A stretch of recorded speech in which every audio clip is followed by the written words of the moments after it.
नमस्ते दोस्तों। आज हम यूपीएससी 2024 का रिजल्ट आया है, उसकी टॉपर हैं शक्ति दुबे। उसकी मेंस की कॉपी देखेंगे। उसने विजन आईएएस में जो मॉक टेस्ट लिखा था, ये इस तारीख को लिखा था 2022 में, और ये ऑनलाइन लिखा गया है। सेंटर इनका ऑनलाइन था और ये इनकी रजिस्ट्रेशन नंबर थे, इंग्लिश मीडियम था। फर्स्ट रैंक आई इनकी शक्ति दुबे की।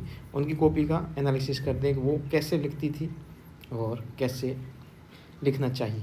जैसे यहाँ दिया गया है कि यह तर्क दिया जाता है कि राष्ट्रीय महत्व के विधेयकों को संसद में पुनः स्थापित किए जाने के पहले अंतर्राज्यीय परिषद के समक्ष रखा जाना चाहिए। मतलब ये तर्क दिया जा रहा है राष्ट्रीय महत्व का अगर कोई विधेयक है तो उसको सबसे पहले अंतर्राज्यीय परिषद में रखना चाहिए। हाल के दिनों में संसद में विधेयकों के पारित होने के दौरान अवलोकित मुद्दों के संदर्भ में चर्चा करना है कि वो ऐसे ही मतलब कम टाइम में पारित हो जाते हैं। अंतर्राज्यीय परिषद इस पर निर्णय लेनी चाहिए, ये जो राष्ट्रीय महत्व के विधेयक है। तो इन्होंने सबसे पहले भूमिका लिख दी कि अंतर्राज्यीय परिषद आता कौन से आर्टिकल में। तो आर्टिकल 263 है, अंतर्राज्यीय परिषद के बारे में बोल रहा है। अब अंतर्राज्यीय परिषद के अंदर कौन कौन लोग शामिल होते हैं, कंपोनेंट कौन कौन होगा। तो उसके अंदर पीएम होंगे, सीएम होंगे, और ये जो यूटीज है, गवर्नर है, ठीक है, ये सारे इन्होंने बता दिए थे।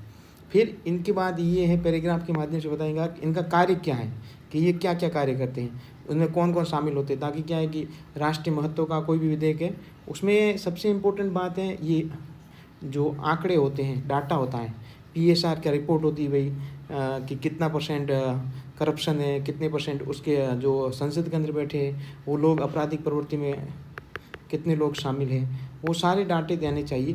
ताकि क्या है कि अंतर्राज्यीय परिषद उसके ऊपर कैसे कानून बनेगा, ये पॉइंट वाइज सबसे इंपॉर्टेंट है कि पॉइंट वाइज देखना है कि वो पॉइंट वाइज किस प्रकार लिखती है। और बाकी राइटिंग देखी भाई कि राइटिंग किस प्रकार होनी चाहिए और पॉइंट किस प्रकार होने चाहिए। महत्वपूर्ण कोई चीज़ है तो उसको अंडरलाइन करनी है, जैसे ये महत्वपूर्ण चीज़ें अंडरलाइन कर ली। बिल के संदर्भ में पार्लियामेंट्रीज कमिटीज़ होती है उसके संदर्भ में बात की गई थी, ठीक है। और फिर अंत में इन्होंने ये निष्कर्ष दे दिया कि भाई किस प्रकार इसको बेहतर किया जा सकता है, ठीक है। इसलिए इसमें क्या रिफॉर्म की आवश्यकता है, वो रिफॉर्म देकर उन्होंने कार्य को समाप्त किया है। दूसरा जैसे क्वेश्चन है कि मनी लॉन्ड्रिंग के अपराधों और विदेशी मुद्रा कानूनों के उल्लंघन की जांच में, एक तो मनी लॉन्ड्रिंग होती है और दूसरी है विदेशी मुद्रा कानूनों के उल्लंघन की जांच में प्रवर्तन निदेशालय ईडी के बारे में बोल रहा है। ईडी द्वारा निभाई गई भूमिका बतानी है। तो ईडी की क्या क्या भूमिका होती है। तो सबसे पहले तो ईडी को डिफाइन करो आप कि ईडी क्या काम करती है, ईडी कौन से एक्ट से बनी है, इसमें संवैधानिक प्रावधान क्या है, ये ईडी के बारे में बोला है। फिर यहाँ आपको बताना होगा मनी लॉन्ड्रिंग और विदेशी मुद्रा कानूनों के उल्लंघन की जाँच में ईडी की भूमिका क्या है। तो सबसे पहले आप यहाँ पर ईडी का कौन सा एक्ट आता है, इसमें देखो ये पीएमएलए, ठीक है ना, 2002 का है। फेमा एक्ट है, ये फॉरेन एक्सचेंज मनी से रिलेटेड एक्ट है।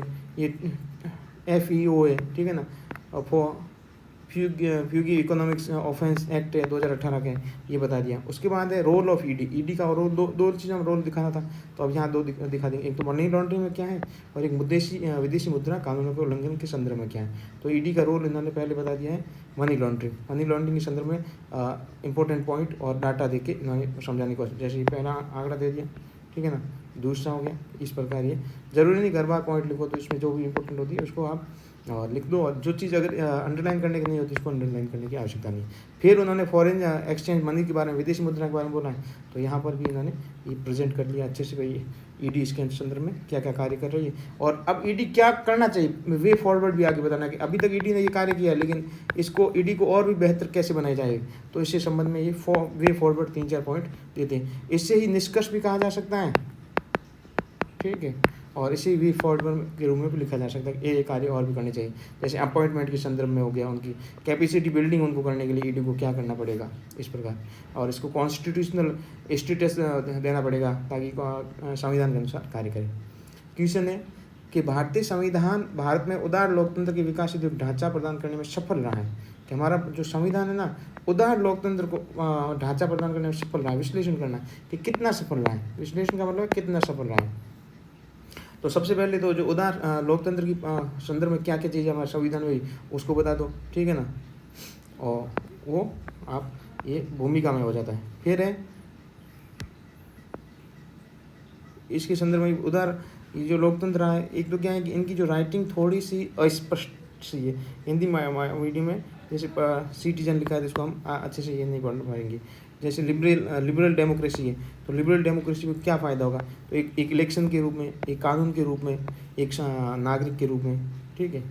उस प्रकार ये जो मुख्य मुख्य पॉइंट हैं वो इसमें, जैसे इमरजेंसी के दौरान क्या इसमें सुधार किए गए थे, इमरजेंसी जब आई थी तो इसको लोकतंत्र को और कैसे उदार बनाना है, लोकतंत्र और कैसे मजबूत होगा, तो इमरजेंसी से इन्होंने रिलेटेड कर दिया है।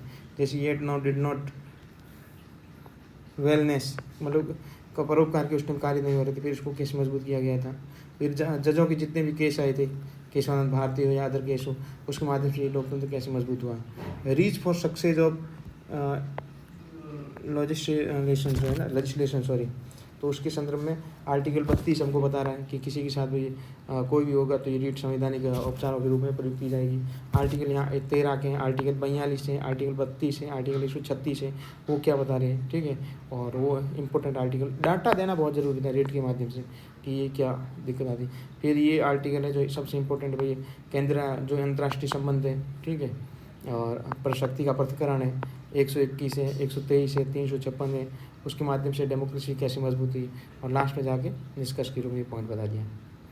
उसी प्रकार एक क्वेश्चन लेके है कि केंद्रीय सूचना आयोग सूचना के माध्यम से लोगों को सशक्त बनाने में महत्वपूर्ण भूमिका निभाता है। तो केंद्रीय सूचना आयोग के बारे में पहले बताओ कि भाई किस प्रकार लोगों को सशक्त बनाता है। इस संदर्भ में इसके द्वारा सामना किए जाने वाले मुद्दों पर चर्चा कीजिए और इस संस्था को मजबूत करने के लिए आवश्यक उपायों को सुझाव दीजिए।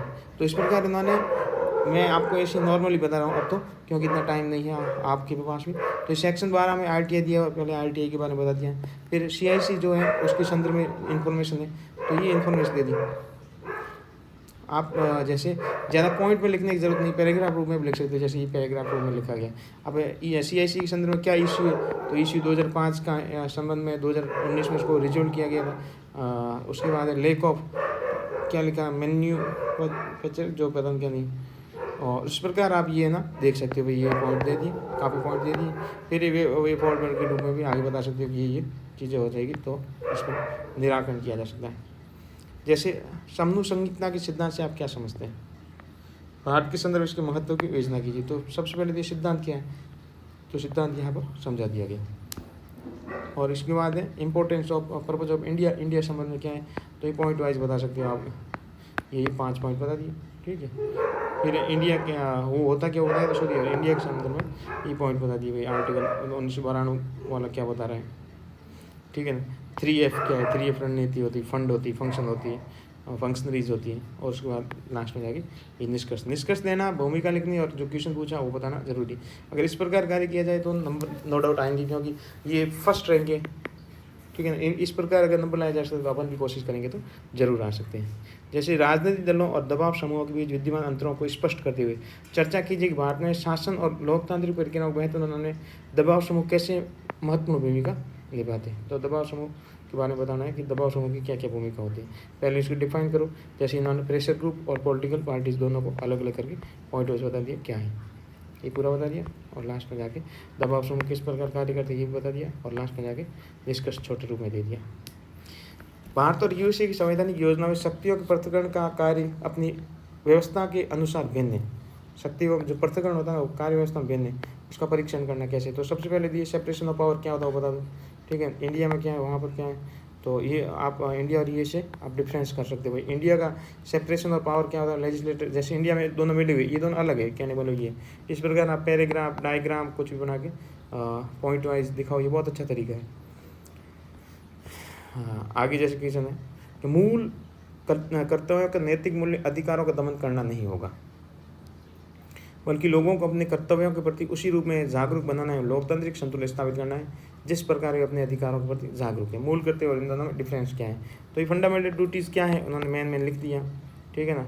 और 44वें संशोधन एक्ट 1975 में क्या किया, इसमें संशोधन किया गया था, वो भी इसमें बता दिया गया। और ये कौन देश है और किस प्रकार ये रिलेटेड होती है। और फिर उन्होंने मूल कर्तव्य और फंडामेंटल ड्यूटीज़ के बारे में जो डिस्प्यूट होते हुए इसमें आप सोचते हो अलग है नहीं, वो बता के, और दोनों को बताया कि सेकंड ERC ने क्या बोला, सेकंड ERC आपने बता दो, जैसे कि इन बोला कि ये पूरकता के रूप में होता है। लास्ट में जाके जॉन फ्रैंकलिन ने बताया कि मूल अधिकार और मूल कर्तव्य किस प्रकार सहायक हो सकते हैं, वो इन्होंने बताने का प्रयास किया है। भारत में मूल अधिकारों पर राष्ट्रीय आयोग आपात की उद्घोषणा के प्रभाव की विवेचना कीजिए। मूल अधिकारों पर राष्ट्रीय आपात की उद्घोषणा, मूल अधिकार होंगे तो राष्ट्रीय आपात पर मूल अधिकार, जैसे आप जानते हो कि 359 होता है, तो 359 में 20 और 21 ये खारिज नहीं होंगे, बाकी सारे खारिज हो जाएंगे जो जीवन के अधिकार से जुड़े होते हैं। ये तो होता है राष्ट्रीय आपातकाल होता है, जैसे राष्ट्रपति उसके संदर्भ में होता है ये चीज़, ठीक है। साथ ही इस संदर्भ उच्चतम न्यायालय के विभिन्न निर्णयों को रेखांकित कीजिए।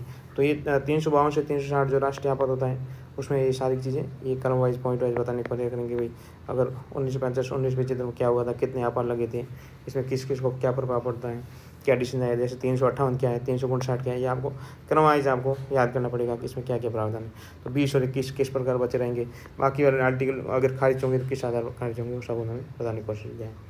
पूरा लिखना पड़ता है क्वेश्चन, जैसे डेट शब्द में लिखना होता है ना, तो आप देखो ये सारे के सारे लिख रहे हैं। और ये अगर मेरे को लग रहा है ये क्या, मैंने खूब कॉपियाँ चेक की है दृष्टि में, तो ये 200 शब्द के करीब लिख रही है, 150 लिखना होता है। और जब 250 लिखने का होगा आगे 11 क्वेश्चन, तो मेरे को लगता है 350 तक इनके पहुँच रहे हैं। शब्द सीमा इनका उल्लंघन हो रहा है। 7वीं अनुसूची भारत सरकार अधिनियम 1935 से विरासत में मिले औपनिवेशिक अतीत का एक ऐसा अवशेष है जिसका केंद्र राज्य संबंधों में सुधार के लिए पुनरीक्षण किए जाने की आवश्यकता है।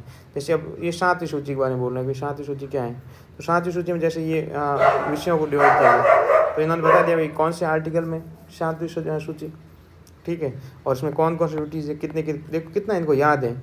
यूनियन में 100 है, स्टेट में 61 है, और कॉन्करेंट में 52 है, ठीक है। हम इस समय इतनी तैयारी कर चुके हैं लेकिन फिर भी हम एग्जैक्टली याद नहीं है, तो इसका मतलब अपन को कितना बहुत ज़्यादा पढ़ना पड़ता है। अब क्या क्या इश्यू आ रहे हैं, तो इश्यू के बारे में यहाँ इन्होंने अच्छे अच्छे पॉइंटों को अंडरलाइन भी करके बताने की कोशिश की। यार इसको रिफॉर्म करना होगा तो क्या रिफॉर्म कर सकते हैं, तो इसके लिए कौन सी कमेटी बनी है, इसमें कौन से सेकंड ARC क्या बोलती है, जैसे ये सेकंड ARC रिपोर्ट है, ठीक है ना। हाई प्रेशर का कमीशन के लिए गठित करना होगा, और लास्ट में जाके ये निष्कर्ष दे देगा कि इसमें और क्या करने की आवश्यकता है, बस इतना ही। अब जैसे अब ये 250 शब्द वाले स्टार्ट हो जाते हैं 11 नंबर क्वेश्चन से।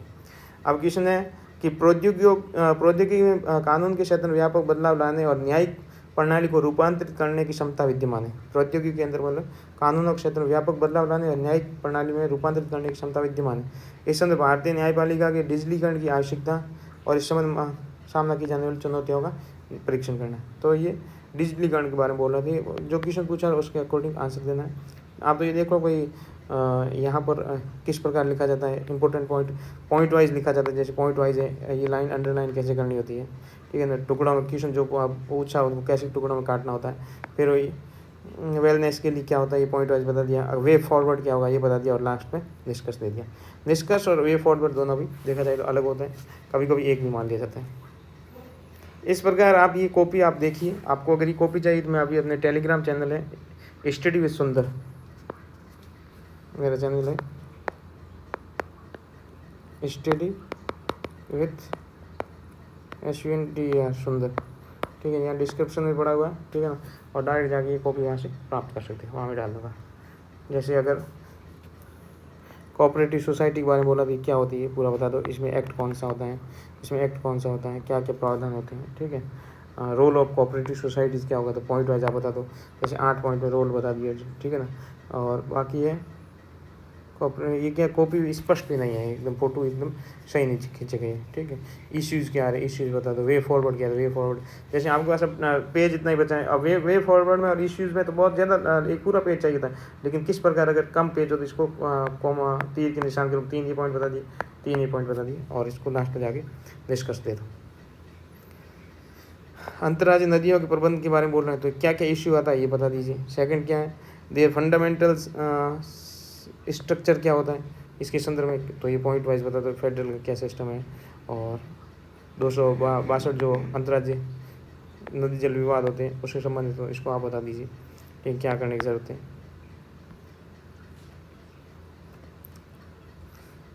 तो इस प्रकार आप है ना ये देखिए भाई, यहाँ पे डाटा कितना दिया, डाटा बहुत याद करना पड़ता है, ये डाटा है, ठीक है, इंपॉर्टेंट पॉइंट है, तो उसको पहले सबसे पॉइंट बता दो, उसको डाटा दीजिए। ये 30 मिलियन डाटा, 80% NCRB क्राइम है, ठीक है, 140% है रेट आ गई है, करप्शन रेट बढ़ गई है, ये सारा डाटा होता है, ठीक है। ये कोई ऐसा रिपोर्ट होगी या कोई केस होगा, उस केस में क्या बोलना है। आपको केस है, डाटा है, आर्टिकल है, हर चीज़ का नॉलेज होना चाहिए और एप्रोप्रिएट लिखना होता है, तब जाके ये रैंक बेहतर बनती है। लास्ट में जाके इस प्रकार इनका क्या कनेक्शन बन रहा है त्रिभुजी रूप में, तो वो उसको बता दिया जाता है। तो ठीक है, अभी तो हम इतना ही चर्चा करेंगे, दल बदल कानून के बारे में आ गया। तो ये पॉइंट वाइज पूरा आप देख लो, इंपॉर्टेंट पॉइंट हुआ अंडरलाइन करना। पूरा एक एक क्वेश्चन अटेंड किया, एक भी क्वेश्चन छोड़ना नहीं, ऐसा नहीं भाई एक एक क्वेश्चन छोड़ लो आप, ये 18वां क्वेश्चन है, 17वां या 18वां, एक एक चीज़ को इन्होंने बहुत अच्छे से बताने की कोशिश की। मस्त एकदम साफ और स्पष्ट राइटिंग में भी दिखाया गया है। ये 19वां क्वेश्चन, टोटल 20 क्वेश्चन होते हैं इस प्रकार। ठीक है, अभी तो हम यहाँ तक ही रखेंगे। धन्यवाद।